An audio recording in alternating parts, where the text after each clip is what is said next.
Class 8 से 9 के अंदर जितने भी स्टूडेंट आए हैं उन सब की प्रॉब्लम यहां पर लिख लिया और सारी प्रॉब्लम का सोल्यूशन यहां पर मैंने आप लोगों को दे दिया है।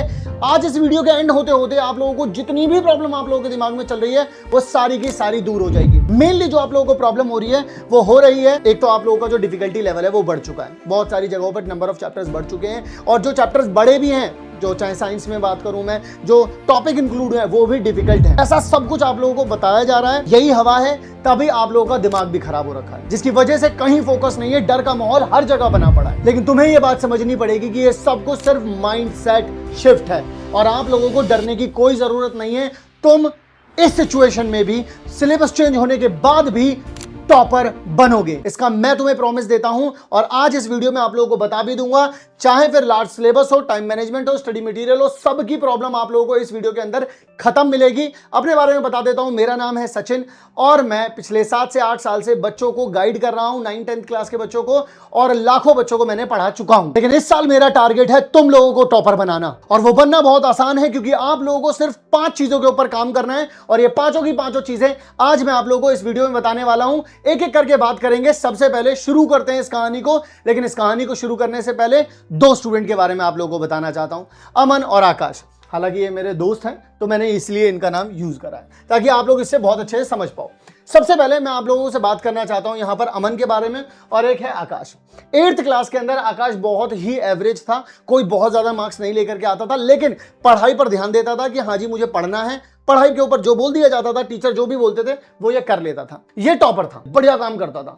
अब लेकिन जब कहानी आगे की तरफ बढ़ती है, जब 9th क्लास में आता है तो दुनिया भर की वीडियोस इसने देख ली हैं कि भाई साहब सिलेबस बढ़ चुका है, लेवल बढ़ जाएगा, अब आप लोगों का सबसे मुश्किल साल जो होने वाला है, आप लोगों का आज तक जो आप लोगों ने पढ़ाई की है वो यही साल होने वाला है, सब कुछ इसने देख लिया।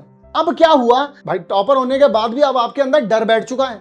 अब आपको लग रहा है यार चीजें बहुत मुश्किल हैं, ये हो जाएगा वो हो जाएगा, लेकिन इस बंदे ने कुछ नहीं देखा है, बहुत शांति से बैठा है और उसके बाद उसने ये देखा कि भाई मैं जिस टीचर को फॉलो कर रहा हूं क्या वो मुझे सारी चीजें पढ़ाएगा। तो हाँ, इस चैनल पर हम आप लोगों को क्लास 9th का हर एक चीज आप लोगों को पढ़ाने भी वाले हैं, तो इसलिए भी चैनल को सब्सक्राइब कर लेना, ठीक है। तो अब यहां पर इसने देखा कि भाई मैं एक टीचर को फॉलो कर रहा हूं, इन्होंने बोला है पढ़ने के लिए, ये जो मुझे पढ़ाएंगे वो मैं पढ़ लूंगा, और गेस व्हाट, रिजल्ट सच में यही आया कि जो बच्चा डाउट कर रहा था, इधर उधर की वीडियोस देख रहा था, वो बच्चा एक बिलो एवरेज बच्चा रह गया। और जहां पर जो बच्चा एक बिलो एवरेज 8th क्लास में था, पर एक टीचर की बात सुनी, खुद पे भरोसा किया, इधर उधर नहीं देखा, फोकस किया और माइंडसेट शिफ्ट होते ही टॉपर बन गया। वो बात बताता हूं तुम लोगों को। दूसरी प्रॉब्लम, सबसे पहली तो माइंडसेट थी, तो माइंडसेट आप लोगों का चेंज हो जाना चाहिए अब तक।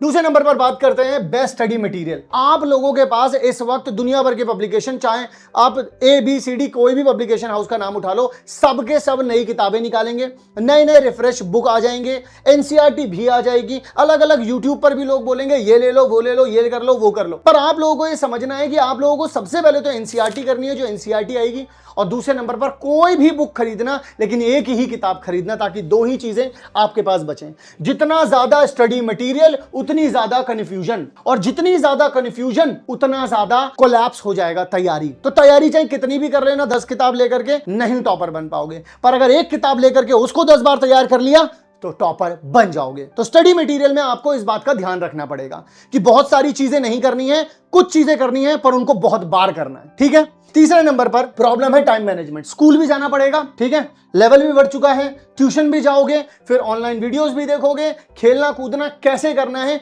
इसका टाइम मैनेजमेंट शुरू से रखना पड़ेगा। जनरली बच्चे यहीं पर एक सबसे बड़ी मिस्टेक कर देते हैं कि वो लोग अभी जैसे जब स्टार्ट होगा तो अरे यार क्लास 9th की अभी स्टार्टिंग ही तो हुई है, कुछ टाइम बाद पढ़ना स्टार्ट करूंगा, अभी तो यार गर्मियों की छुट्टी आएंगी, गर्मियों की छुट्टी के बाद फिर मैं स्टार्ट कर लूंगा, क्या दिक्कत है उसमें। यहीं पर सबसे बड़ी गलती है। अगर मान लो तुम लोग सोचते हो गर्मियों की छुट्टियों के बाद, तो तुमने 3 महीने वेस्ट किए, और अगर उन 3 महीनों में तुम लोगों ने पढ़ाई करना स्टार्ट कर दी तो सभी चैप्टर्स में तुम लोग कम से कम 25% आगे बढ़ जाओगे, यानी कि सबसे तुम 25% आगे रहोगे। तो जब वो अपनी तैयारी स्टार्ट करेंगे तुम सबसे 25% आगे निकले पड़े होगे। तो इस माइंडसेट के साथ हमें आगे बढ़ना है, हमें ढीला नहीं पड़ना है, हमें कमजोर नहीं पड़ना है, हमें अपने आप को लूज नहीं छोड़ना है, हमें खुद को पिक करना है कि भाई देखो किताबें डिसाइडेड कर ली, सबसे पहली किताब तो NCERT है, किताबें डिसाइड हो चुकी है, माइंडसेट क्लियर है कि भाई मुझे इधर उधर नहीं देखना, कौन डिफिकल्ट बोल रहा है मुझे नहीं जाना है, मैंने किताब सिलेक्ट की, मैं पढ़ने बैठ रहा हूं, मैं गर्मियों की छुट्टियां बेकार नहीं करूंगा, मैं अभी का टाइम भी वेस्ट नहीं करूंगा। जिस टाइम पर जो चीज मैंने लिखी हुई है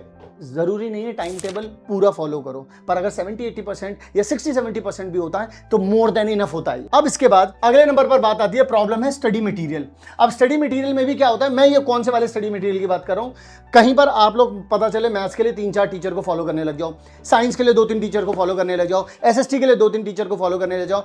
मैं आपको कहूंगा हम लोग इस चैनल के ऊपर सारी चीजें पढ़ाएंगे, तो अगर आप चाहें तो इस चैनल को पूरी तरीके से फॉलो कर सकते हैं। इससे क्या हो जाएगा, डाइवर्जन कम हो जाएगा, डिस्ट्रैक्शन कम हो जाएगा। बार बार 10 लोगों को सब्सक्राइब करके नहीं बैठना है, 10 लोगों की नोटिफिकेशन नहीं देखनी है, क्योंकि जितनी नोटिफिकेशन उतना डिस्ट्रैक्शन, और जितना डिस्ट्रैक्शन उतना तैयारी कोलैप्स हो जाएगी। इस बात को समझना पड़ेगा। तो लिमिटेड टीचर सिलेक्ट करो कि भाई मैं इस, जरूरी मैं नहीं कह रहा कि हमारी वीडियोस देखना, किसी की भी देखना, लेकिन कोशिश ये करना उसी एक टीचर की वीडियो देखना थ्रू आउट द ईयर। और हम लोग यहां पर आप लोगों को वन शॉट नहीं करवाएंगे, हम आप लोगों को यहां पर हर एक चैप्टर की डिटेल्ड वीडियो, मतलब एक लेक्चर वाइज देंगे। जैसे चैप्टर नंबर 1 है, उसको 3 लेक्चर में पूरा करवा दिया या 4 लेक्चर में पूरा करवा दिया। हम इस तरीके से आप लोगों को पढ़ाएंगे, मैथ्स में, साइंस में, एसएसटी में, सब में। क्लियर हो गई बात? तो इस तरीके से आप लोगों को लिमिटेड चीजों पर जाना है। एनसीईआरटी कर लिया, एक स्टडी मटेरियल पकड़ लिया, और एक टीचर यूट्यूब पर पकड़ लिया। अगर यूट्यूब से पढ़ रहे हो तो बस उसी को फॉलो करना है। फिर इसके बाद आप लोगों के पास आती है 5वीं और सबसे फेमस मिस्टेक, और सबसे इग्नोर करने वाली मिस्टेक। हर एक बच्चा एक चीज इग्नोर करता है, वो लिखने की प्रैक्टिस नहीं करता है। वो वीडियो देखता है और उसके बाद सोचता है कि हाँ अब तो सब हो जाएगा।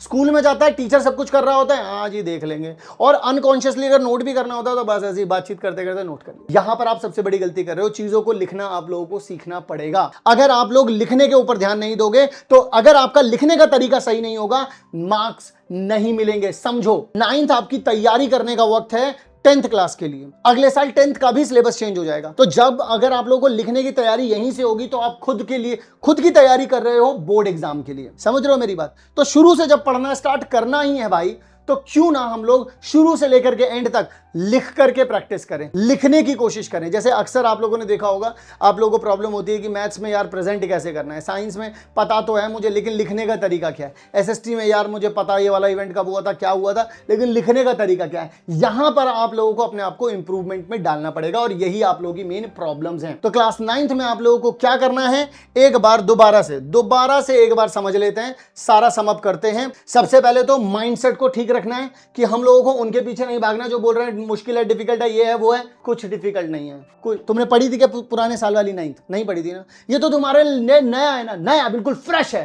तो जो पढ़ाया जाएगा वो पढ़ना है, दैट्स इट, और कुछ नहीं सोचना है, ना लोगों की सुननी है। फिर इसके बाद बेस्ट स्टडी मटेरियल की तरफ जाना है, एक एनसीईआरटी लेंगे, एक रेफरेंस बुक लेंगे, दैट्स इट। उसके अलावा हमें कहीं नहीं भागना है, ठीक है। फिर इसके बाद अपन लोग जाते हैं टाइम मैनेजमेंट पर। एक टाइम टेबल बनाएंगे, इस वक्त ट्यूशन जाऊंगा, या इस वक्त वीडियो देखूंगा, और इस वक्त स्कूल जाऊंगा, और इस वक्त खेलूंगा। फिक्स रखना है अपने आप को, ठीक है, शुरू से ही। फिर इसके बाद बात करें तो स्टडी मटेरियल में टीचर वही फॉलो कर लेना है, टीचर को ज्यादा डिस्ट्रैक्शन में नहीं जाना है। यूट्यूब पर बार बार अलग अलग टीचर्स नहीं देखने हैं, वरना इसके चक्कर में उसके चक्कर में फिर इसका ये वाला लेक्चर देख लिया, उसका वो वाला लेक्चर दे दिया, अब ये पसंद आ रहा है, फिर वो पसंद आ रहा है, फिर जिसका ये वाला लेक्चर देख लिया था फिर उसका भी वही लेक्चर देखने जा रहे हो, तो कंफ्यूजन हो जाएगी। तो ये काम मत करना। फिर इसके बाद लिखने की आप लोगों को प्रैक्टिस करनी है, और एंड में आपको टॉपर बनने से कोई नहीं रोक सकता। तो मैं दोबारा से आप लोगों से यही कहना चाहूंगा, अगर आप 8th से 9th में आ रहे हैं, तो अगर आप इन बातों का ध्यान रखते हैं तो आपको टॉपर बनने से कोई नहीं रोक सकता। ये बात मैं लिख के आप लोगों को दे सकता हूं। और इसी तरीके की और भी वीडियोस के लिए आप लोग चैनल को सब्सक्राइब कर लेना, और अगर पूरी क्लास 9th पढ़नी है तो भी चैनल को सब्सक्राइब कर लेना। मिलता हूं आप सभी लोगों से नेक्स्ट वीडियो में, तब तक के लिए आप सभी लोग अपना ध्यान रखिएगा। Love you all.